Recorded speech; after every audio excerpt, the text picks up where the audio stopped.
好，这是今天2025年10月17日的新闻时评，就是观点评论说，西方是时候学会承受更少和更糟了。个人来说，我觉得就是看这些时评也是挺有意思的，因为总得有人去总结这一些。因为通常另外一方面就是通常新闻的话，更多就是主要就是展现事实，把事实用更全方位的去展示。好的新闻是这样，然后尽量就是说保持一个比较中立、比较客观的去看待。那时评就不一样了，这是一个非常有主观色彩的，所以一起来读一下。The West is thus. From the Enlightenment onward, progress functions as the secular creed of the West. For centuries, our societies were defined by conviction that the future must outshine the present, just as the present surpassed the past. Such optimistic faith was not merely cultural or institutional, but all-encompassing. Everything was going to get better. In this way of thinking, there was no room for loss. Today, the civilization's belief is under profound threat. Loss has become a pervasive condition of life in Europe and America.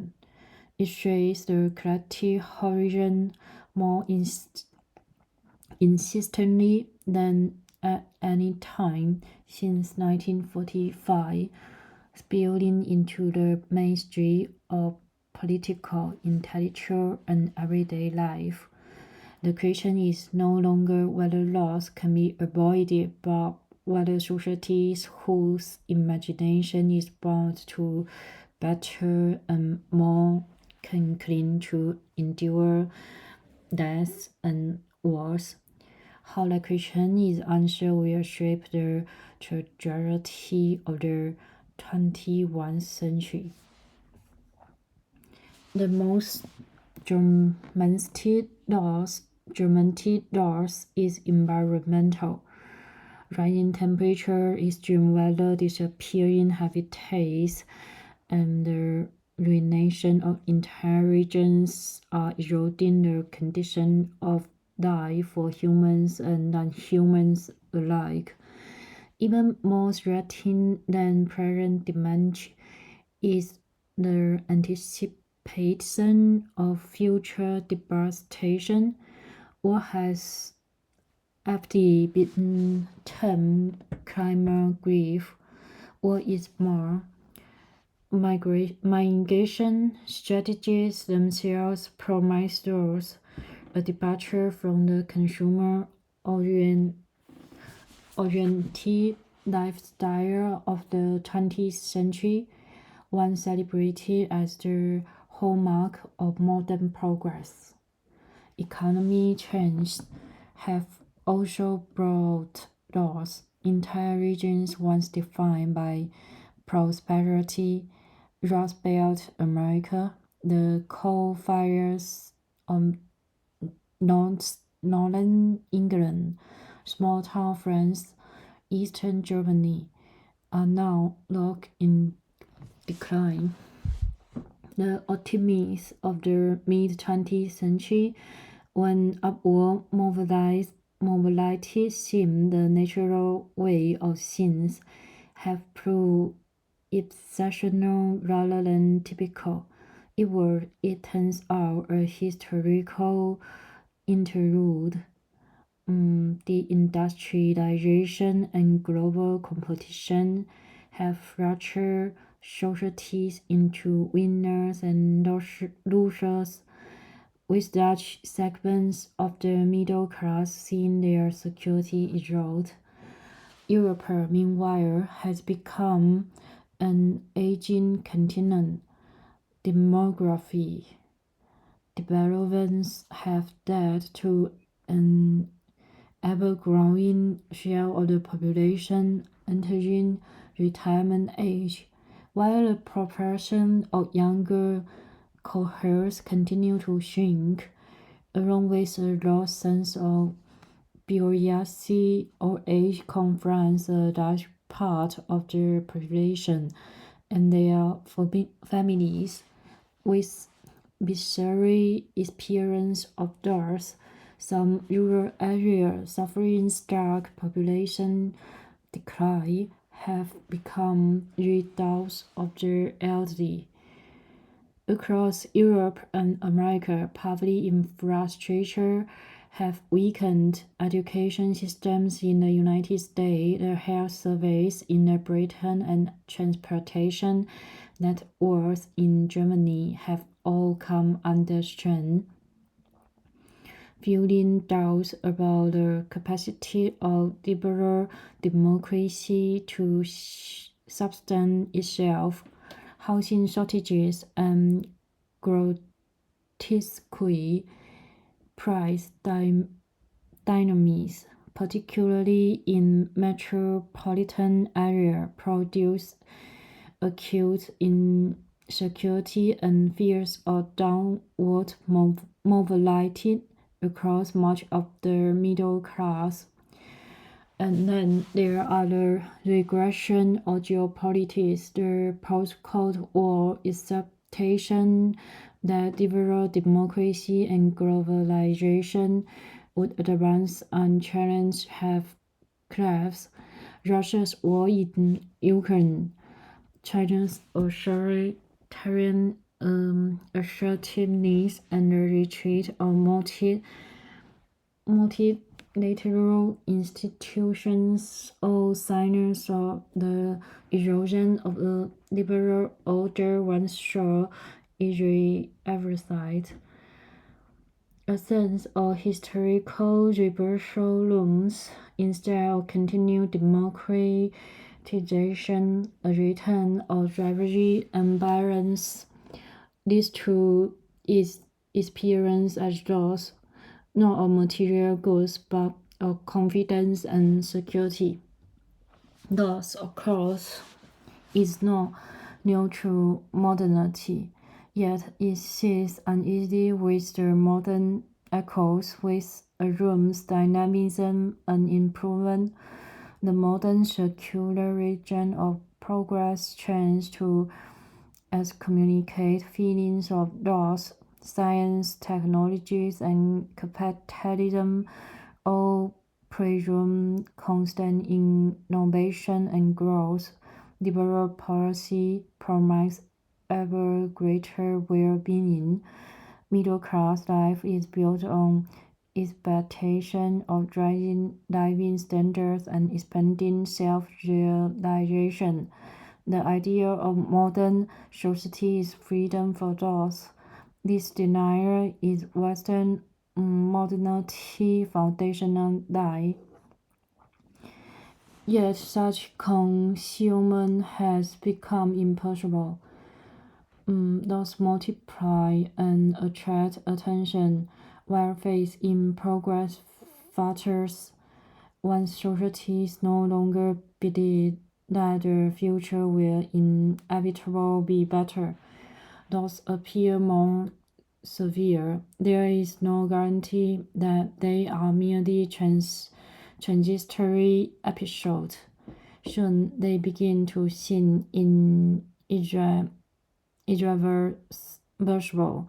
This from the basis of today's crisis, as the experience of drought contradicts the modern promise of never-ending progress. A general sense of grievance prevails. Against this backdrop, the rise of right-wing populism makes sense. Populist politics, whether in European or America, appears to fears of decline and promise restoration, take back control, or make America great again. Populism channels anger over war, has disappeared but provides only illusions of recovery. The crucial question then becomes how to deal with loss. Is there an alternative to both populist politics and the naive belief in progress? One answer is the politics of resilience. This strategy was from the assumption that while negative events cannot be avoided, relative protection is possible. The aim is to strengthen societies so they are less vulnerable, to fortify health system, ensure global security, stabilize housing markets, and defend the institutions of liberal democracy itself.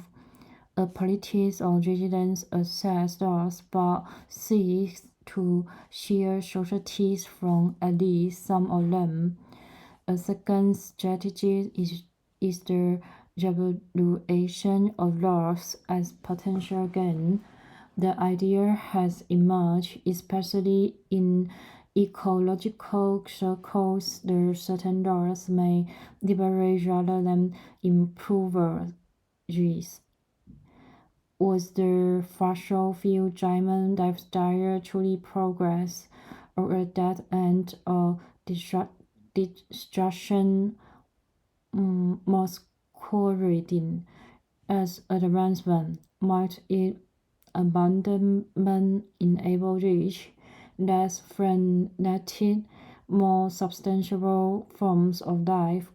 Here progress is not rejected but defined, transposed onto new coordinates of well-being and sustainability. A third strategy concerns the relationship between winners and losers in Western societies. If economic and ecological loss accumulate primarily among certain groups, the poor, the diseducated, the perishable, while others remain insulated, profound problems arise. A redistribution of both gains and loss becomes, as a matter of justice, necessary. This is, at least to some extent, a political test. Even so, resilience, redefinition, and redistribution cannot abolish loss altogether. Industrial modernity and the homogeneous middle-class society of the 1950s and 1960s are gone for good. There is no return to a world before climate change, nor to unipolar order of Western dominance in the 1990s. There must be a final strategy, acknowledgement, and integration, borrowing from psychotherapy. This approach insists that loss should neither denied or absolutized, deny produce repression and resentment. Fixation paradise. Integration means weaving loss into individual life stories and collective narratives, making it measurable without trivializing it. For liberal democracy, the implications are decisive.